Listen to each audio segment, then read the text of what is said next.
You guys really don't know when it's good or bad when it comes right down to it. You really don't know because you don't know what we're trying to do. You guys don't look at the films. You don't know what happened. You really don't know. You think you know, but you don't know, and you never will. To come home because I have a very special love. The media public doesn't know. You guys don't know. Sometimes it won't. I can tell you it won't be good, and you'll see it won't be good. Sometimes you'll think it's good, and it isn't any good. Sometimes you'll think it's bad, and it was pretty darn good. Sometimes you'll think it's bad, and it was bad. But basically, you really don't know.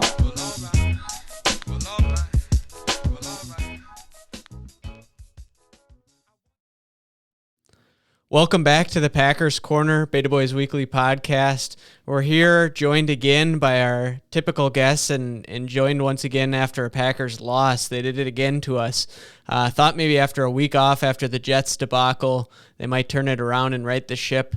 We talked about having a couple get right weeks based on how the schedule lined up before we faced the Buffalo Bills here, and that has not come to pass. We suffered another loss at the hands of the Commanders, 23-21. What's your initial reaction to that game we just watched here, Schmitty? This is the sad family, right? The sad family went to Washington, D.C., and they got to see all the sights, and they thought our good old friend, number 12, as a 4.5-point favorite, would take care of business because they've let us down at 2 weeks in a row. And it's the same old stuff. We're watching our offense spin the wheels, watching a defense that was promised to be a top 5 defense let us down week after week. Jair Alexander is getting torched by Terry McLaurin. Our special teams, we brought in Bakhtiari, the guy that was supposed to the one thing, our weak point on the team, special teams, we were going to take care of everything. He was going to bring in some of his guys in, and guess what? We still have number 8 fielding punts for us. No other franchise, no other fan base has to worry when they see a punt go up in the air that we're going to have an issue. They don't, that doesn't, it's not a thing they have to even think twice about. But guess what? Us up in Lambeau, the Green Bay Packer fans, every time it is a point of stress. And this guy is going to be, I pointed out a month ago, December, January, this guy's going to cost us games.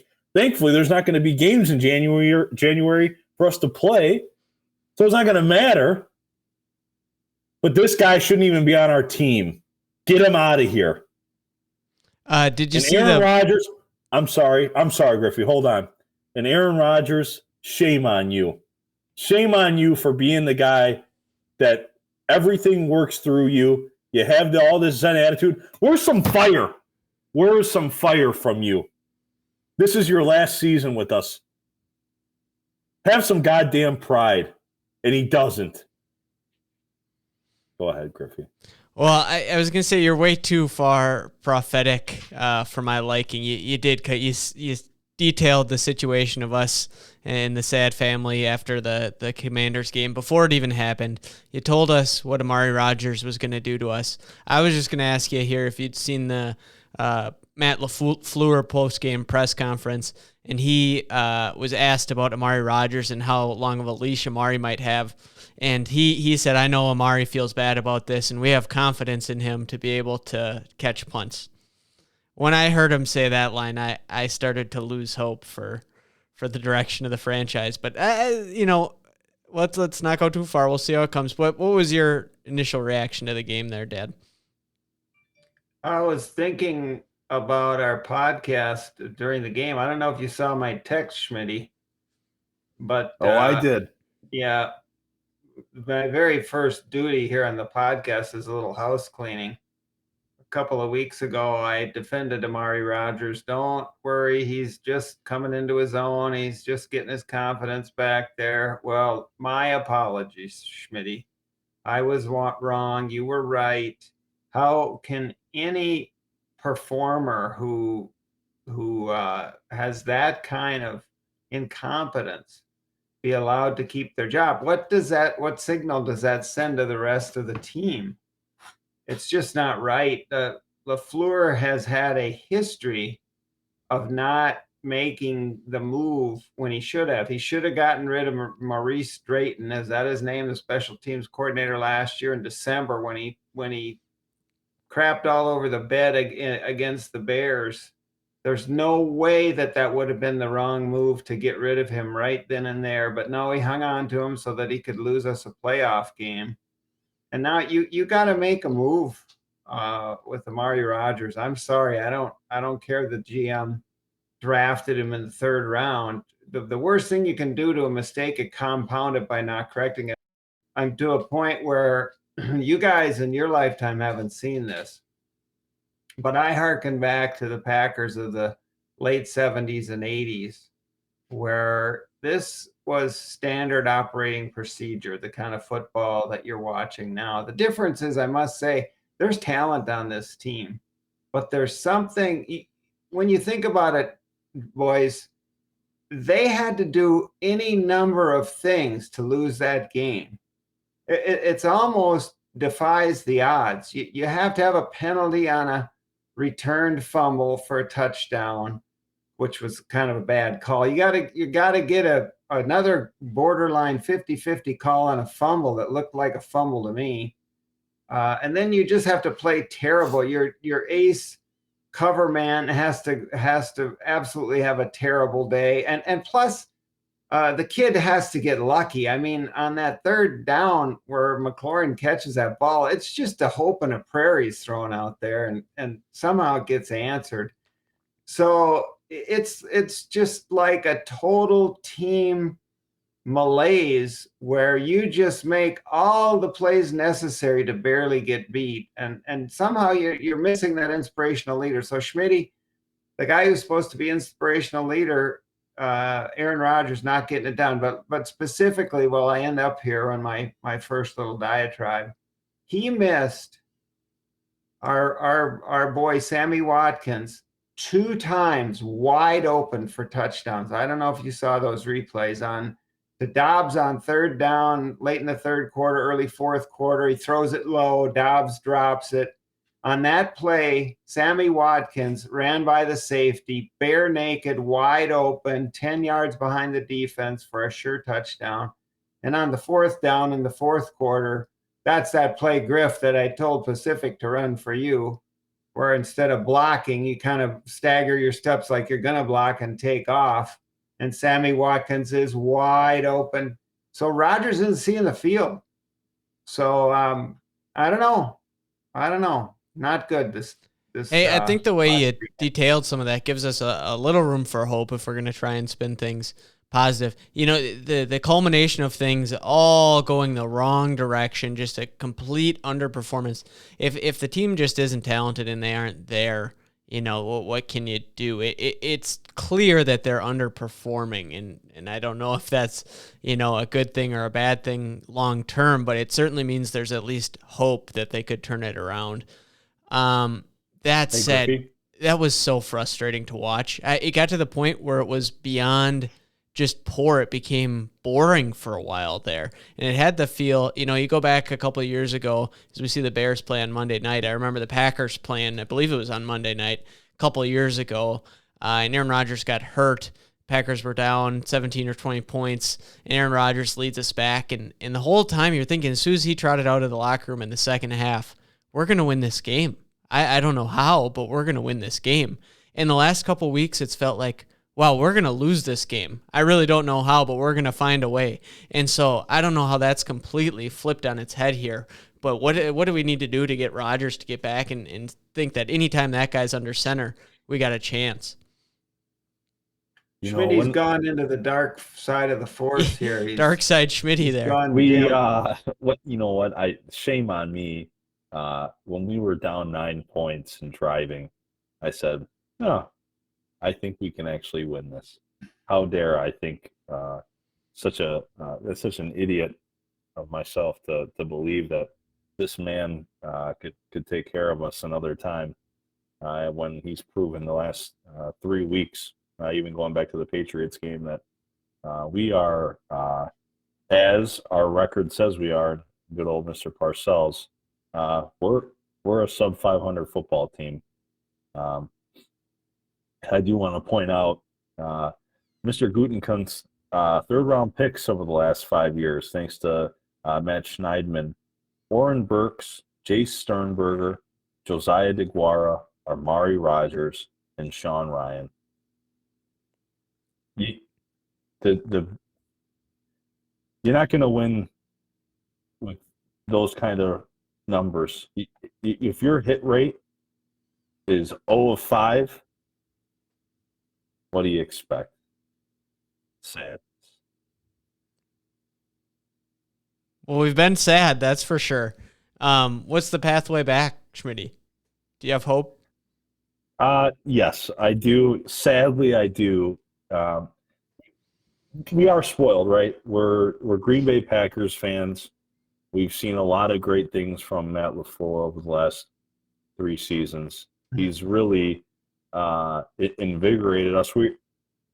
When he finally took over, and we signed some free agents in the Smith brothers, and we brought Adrian Amison, and so many things were going right. We take for granted just how hard it is to be as successful as Matt LaFleur has been. The last 3 seasons, if I'm not mistaken, he was off to the best start of all time. Okay, so you got to regress to the mean, and I think that's the case for us this season. However, you do have what is supposed to be a top 10 defense. Top 5 is out of the question, but a serviceable defense, and you have a back-to-back MVP, right? And you have Aaron Jones, who we know is one of the best running backs in the league, and defenses account for him every time he's out there. So we have the things. I'm just trying to figure out who in that locker room, who in the front office, who as a coach is going to get in front of everyone and say, this isn't right, this isn't us, and we need to steer the ship back. Now, we got the Buffalo Bills coming on Sunday, and I don't think anyone's expecting us to win. And for sure, when we talk about our picks and who we think is going to win, I don't think any of us are going to say the Green Bay Packers. But I think there's an opportunity there to be like, well, the last month hasn't gone the way that we had expected, and we've done a lot of stupid things, and there's things to correct. We'll do that. And I think that happens with Aaron Rodgers making the right decisions. We just want to see him put balls in places that we know that he can do it, and he hasn't been doing that lately. So I think that LaFleur and Rodgers put together a good game plan and take care of our friends here in Lambeau. How much do you think Aaron's thumb might be a real issue, Dad? I don't think there's any question. I saw in the third quarter he made a handoff on a running back going to the left, and he handed it off backwards with his left hand.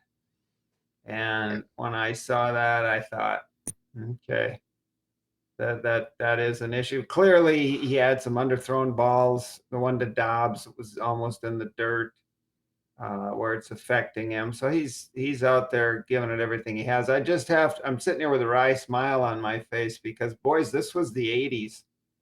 I will watch Packer football, and my standard procedure was to watch the first quarter with plans to cut the yard or do some chore. And if the minute the ball game started to go sideways, I'd go do that chore and make it a point to maybe check back midway through the third quarter. And if there was anything of a ball game to be watched, then I'd stay with it and see if we could make it close at the end. I remember a game late mid-'80s. We were playing the Giants. We got beat like 50-24, but I was very excited that we scored 24 points. So we're not there. This team has a lot more talent than what we saw then. I will say that Rodgers, I don't know if you saw his statement, It's very interesting that they said, can you make the playoffs? And he said, you're GD right, we can make the playoffs. Hey, there's You a can- little fire. Yeah, you can put that. I don't know. I mean, do I have a lot of faith that's going to come to be? But you can put that right there with the relax statement, that we're going to run the table statement. And if this one does come into fruition, then this guy will be an all-time soothsayer, the wise sage, the Karnak of the NFL. And so the reality is, to get to 10 wins now, they got to go 7-3. I have a hard time seeing that. So I'm going to be able to sit back, be philosophical, watch what happens. We could, the other thing, we got to realize we could be watching the end of the Rodgers era, and we have a lot to be thankful for with him. And we have a lot to, Schmitty has said it well, that you guys in your generation have been totally spoiled. You have no idea what it is to feel like you're going to lose the game.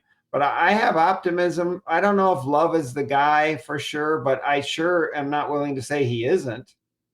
And so if this is the end of the Rodgers era, let's watch it, enjoy it, give him his due, and imagine what the team can do with $50 million.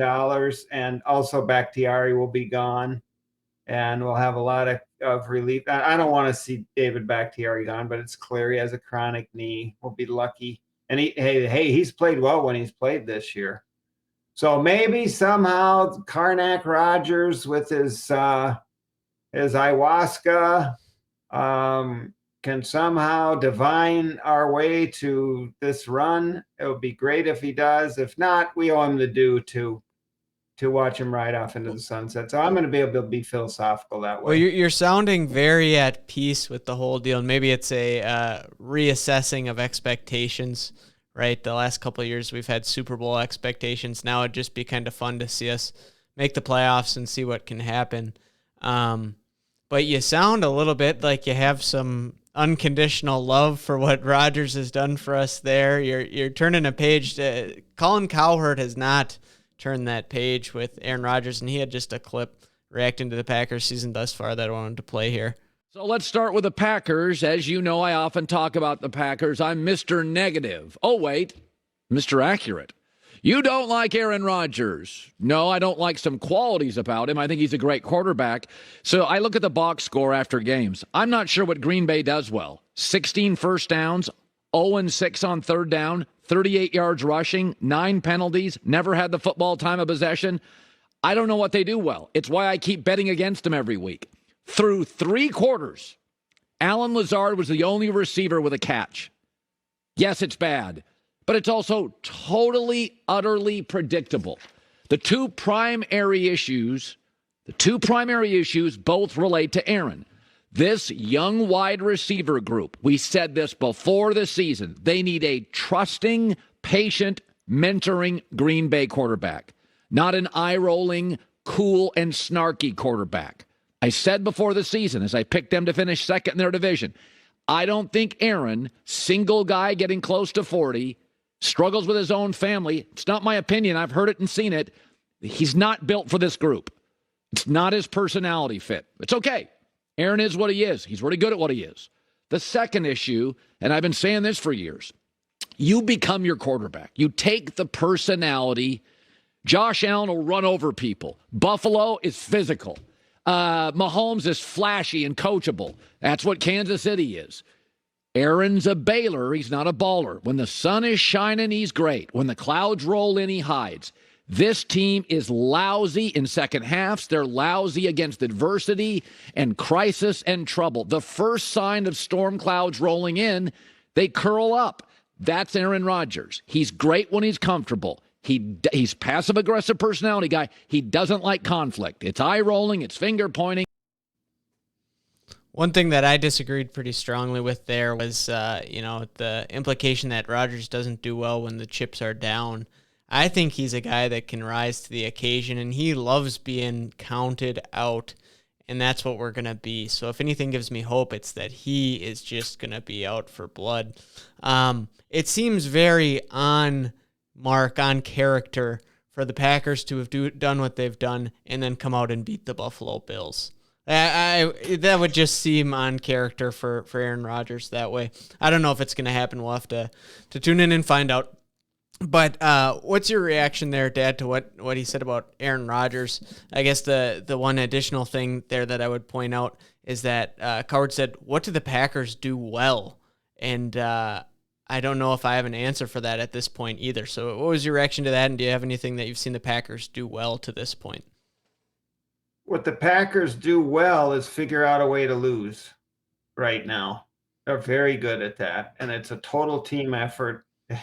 It's a coaching effort and everything else. So they're in a funk. Truly, they're in a funk. You can't. They have to work hard to figure out a way to lose, and they've done that. I can't argue too much with Cowherd. I mean, every team is looking for an emotional, inspirational leader. His comments about his relational trouble with women, with his family, being able to have solid personal relationships is interesting in the context. I know he has had solid personal relationship with teammates over the years, and back in the day, he did things like have the whole team over to his house and built those individual relationships that are important to being a leader. But it really does look like they're kind of, at the moment, lowering their game to this passive aggressive level, not responding to the leadership that they're getting from Aaron. And that's why I kind of wonder what would happen if Jordan Love ran out there, a guy they could relate to, but that's not going to happen. So I do have hope that Aaron is looking at his legacy and realizing it's right there in his hands, that he's got to change something. Hey, his hair looked better at the press conference this week. He had it all kind of nice and back, and hey, we'll take that win. Sides, and I think that if they make if they turn things around, I'm going to point to that hair at the press conference as the first indication that we were now returning to some normalcy level that the guys could rally around. I mean, look at Jair Alexander and the way he's performed. It's almost like his game has gone down. Let's also point out that we lost Rashawn Gary in the second half. I don't think we lose that game if Rashawn Gary plays the whole game, because Tyler, what's his name? Thinks he's Brett Favre, spunky little Taylor guy Heinicke. for Washington. Yeah, okay, Taylor Heinicke. He had no time to throw it all in the first half, and that was because of Rashawn Gary largely. So we got to get Rashawn back. I agree with Cowherd, but I think we're going to see now if Aaron can adapt and change. And I have a feeling maybe he can. Am I going to pick the Packers to win 7 out of the next 10? No, but I'm going to watch, and it's good drama to see how this thing's going to come out. Yeah, Jair getting beat by McLaurin was surprising to me. Is Terry McLaurin an above average NFL wide receiver? Yeah, but he's not the type of guy that beats Jair consistently. And a couple of those were fortunate plays, it felt like to me. But I was surprised to see that. I also was surprised to wake up to the news that David Bakhtiari was out that game. You talked about his chronic knee issues a little bit there. Matt LaFleur in his press conference talked about, early in the year they said that Bakhtiari wasn't going to practice 3 days in a row at any point. He started actually getting to the point where he's been practicing 3 days in a row, and then, woke up on Saturday and things weren't quite right. They decided to shut him down for Sunday. Is he a big part of what it's going to take for us to be successful, Schmitty, or can we do it without him and his degenerative knee out there? I think we're going to need him. I think that offense, the timing, you have new young receivers. You need to afford Aaron Rodgers time. You no longer have 17 who literally could give you any sort of pass that Rodgers was asking for in any moment of time. So you need David Bakhtiari. You need Elton Jenkins to perform better. Elton Jenkins had the lowest PFF grade after the game on Sunday. looking at the 5 starters. So you need Elton to perform better. Elton got to play at left guard. Yash had a nice game, according to PFF. So you still need your all-pro left tackle to take care of the backside of Aaron. And I think I'm really hoping that we get some good news. And this just might be what it looks like for us for this season, him in and out of games. I sure hope not, but definitely be prepared for it.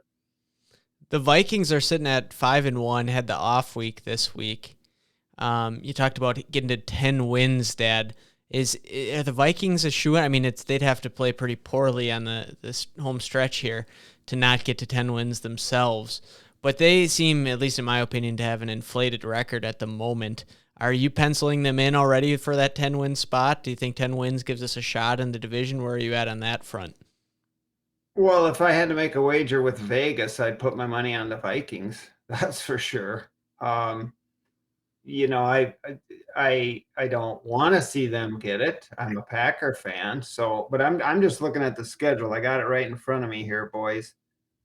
We just lost the 3 easiest games on the schedule in my mind in a row here. We got Buffalo, then we're at Detroit. That's no gimme. Dallas and Tennessee, I would mark as losses. Philadelphia is a loss. Maybe you beat Chicago. And then you got the last 4 games, the Rams, Miami, Minnesota, and Detroit. If you can find 7 wins in there. Now, the interesting thing is all of that changes if somehow you go into Buffalo and get it done. And I'm with you, Griffith. It would just be the character of the team to do that. There's no way in the world I'm saying it's going to happen. There's no way I'm going to pick that. And there's no way I'm betting on it. But you're almost to a point now where if you think you have any realistic chance of squeezing back into even a wild card or certainly divisional race, where that's what has to happen. You're going to do it likely maybe without Lazard. He went out with a shoulder, or at very least a hampered Lazard. So you're going to need some kind of an inspirational performance. Is this the time that Christian Watson steps up and has a breakout game out of nowhere? I can't predict that, but it's going to take something like that to elevate this team and get the whole team ignited and on fire and playing up to their capabilities. So I look for, if we're going to get back in the race, one of these guys has got to step up. When we started the season, you know, we had the 3 rookies that we took, Quay Walker and Wyatt and Christian Watson. And you figured 2 of the 3 of those guys had to be big contributors this year. And I'd say Quay Walker's been an okay contributor and nothing from the other 2. So something's going to have to give here for this team to catch fire. You know, you talk about a spark there and something happening that way, whether it's Christian Watson, maybe it's a pre-trade deadline move here. We got Odell Beckham Jr. out there on the free agent wire coming off torn ACL number 2. Is that a move we need to make? We see the San Francisco 49ers go and get Christian McCaffrey. Is there a splash that you think we could make, Schmitty? Anyone out there? There's been rumblings about Chase Claypool. I don't know if I love that one. What splash is worth making? Anything rise to the top of your list? OBJ would be an outside shot, and he's coming off of a busted knee, so I don't 2 think in a we row. get a guy in OBJ. 2 in a row. It sounds like Claypool would be too large of an ask right now from the Steelers. I've seen something from the Giants wide receiver core. I believe Slayton is still available. Kadarius Toney hasn't played yet this year, but maybe they would be a guy ship him out of there. It's actually, I don't think there's not many receivers that pique the interest. So do it with the guys that you took 2nd and 3rd round. Do it with the kid that can run 4-1. Do it with Watson. If this guy's healthy, that's your best pickup. a healthy Watson. Who was the guy that got top round draft pick that got sat down this week? I'm trying to remember if it was for Pittsburgh or Miami or Philadelphia. Just guys Talking see at the that? wide receiver position. Yeah. High draft pick, good player. Who's playing with a backup Oh, quarterback? and they had him sit out. You're thinking of Yeah. Elijah Moore from the New Right. York Jets. There That's you it. go. I really like that name too. Actually, he's been impressive everywhere except on Sundays. Apparently, he's been a practice field warrior, and he did ask for a trade. It doesn't seem like they have any intent to do that, but where there's smoke, there's fire, and he sat out a week. Maybe he's a guy we could go after. It's an interesting. Well, and if you make a move like that with a young guy versus the Odell type of a move, it might be a guy that plays a long time with Jordan Love. You don't know, and it could maybe benefit us this year. That's an interesting route to go. What do you think about the McCaffrey move? San Francisco, their defense is superb. I think it definitely elevates them. I think that's you become a playoff team. But like there's going to be if being a Packers fan, right? If 9-8 just might get you into the playoffs, and if you're San Francisco, 10-7 surely gets you into the playoffs. And I think a Christian McCaffrey buys you a win or two. I think he's going to be fun to watch there. I think that's going to be interesting. I hope we don't run into them again and have they've had our number in the postseason there. Tampa Bay Buccaneers also struggling. I'm seeing the highlights from the Carolina Panthers knocking them off. They have a pretty similar situation to what we have in Green Bay with an aging quarterback and a lot of issues that way. Who would you say has the better chance to turn it around, us or Tampa Bay, if you had to pick, Dad? That's maybe a flip of a coin. It's an interesting question. I mean, both teams have talent. Tampa Bay, kind of had lightning in a bottle there with and think about that, largely because Tom Brady was able to subvert his ego and take a lesser salary and bring in a lot of guys around him, which is largely why we found ourselves in the position we're in. I think you brought this up earlier, Griff. Aaron Rodgers made it all about him. He broke the bank. He took every dime he possibly could. He did not come to the Packers and say, "Let's figure out a way for Adams and I to both be on this team together. I'm not signing anything, and it's a package deal. I'm willing to take all that kind of stuff." And so you can understand why Adams kind of said goodbye, but that's the antithesis of what Brady did. I mean, what would the Packers have looked like with Devontae and Odell Beckham, or Devontae and Antonio Brown? It would have just been, maybe a circus, but it would have been a circus on the field too. It would have been incredible. I want to go to our picks kind of here with the Buffalo Bills. Schmitty, what's the line on this game? I haven't checked out with Vegas here. I'm sure you're locked in on that front. And what's your breakdown for us here? It opened at 10.5. It's already at 11. Take the Packers. The Packers will cover. The Packers might even make this a one-score game. Who are you taking money line head-to-head? The Buffalo Bills. Dad, what are your thoughts? Buffalo 42, Green Bay 13. Oh, you think we get run out of the building? Where are we at here next week if that's what happens? I mean, as a logical... Oh, God, please, no.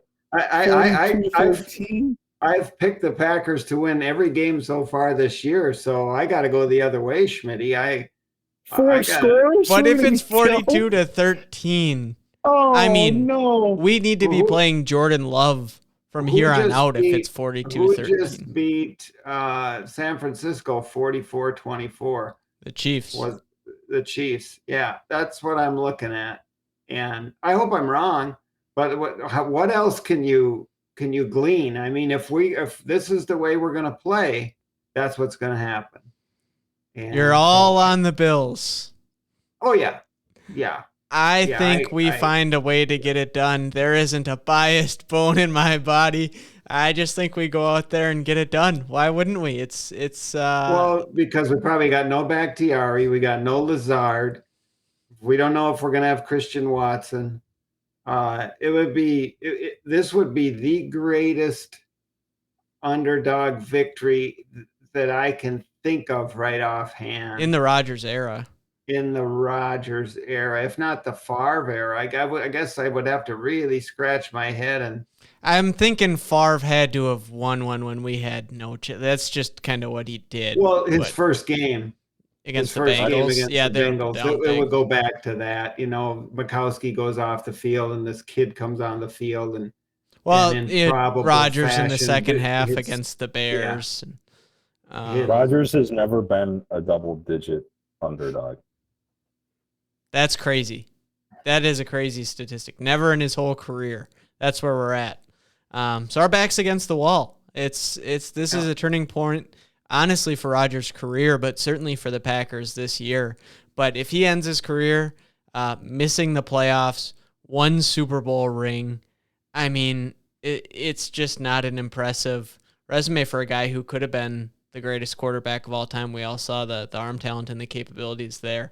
So that'd be a sad way to see it end here. But I think if it's 42-13, why do we not start Jordan Love after that? There's no reason other than like respect or something to be playing Aaron Rodgers at that point. And the season isn't dead. Yeah. The season wouldn't be dead after a loss like that. A 42-13 loss it would be. Even then, Griffey, just if that won't happen, I don't know. Your dad, I don't know what he's drinking over there. Hey, he's doing, what you said, I think it was on our first show. When you feel really certain about the outcome of a game, you got to zag, right? You got to bet the opposite.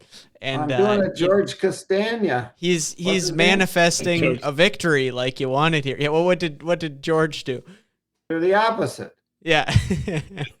If everything and every fiber in my body feels that the outcome should be A, but I know with every fiber in my body that I'm usually wrong, then I've got to do B. Yeah. And somehow that's going to conspire to make my correction come true here. So I think the stars are aligning is what we found out here. Any closing words of wisdom for us here, Schmitty? If the Packers end up winning, we're going to have ourselves a champagne toast on Monday's version of Beta Boy. So I'll be sending you guys some very nice champagne, and we're going to have some fun. We'll have to do that. I'm looking forward to it. Mark it in the calendars. We're ready to go. Hey, thanks, guys, for joining us here. Have a nice night. Take care. All right. Take care, guys. Love you. Say to be and his father shoveled horse shit all the days. When the lad was very young, they found a diamond in the dung, and they sent him off to college just to play. Hail, hail, hail to Master Beta, lift your thunder mugs on high, and we'll drink another glass to the biggest horse's ass in the brotherhood of Beta Theta Chi. Go Beta boys!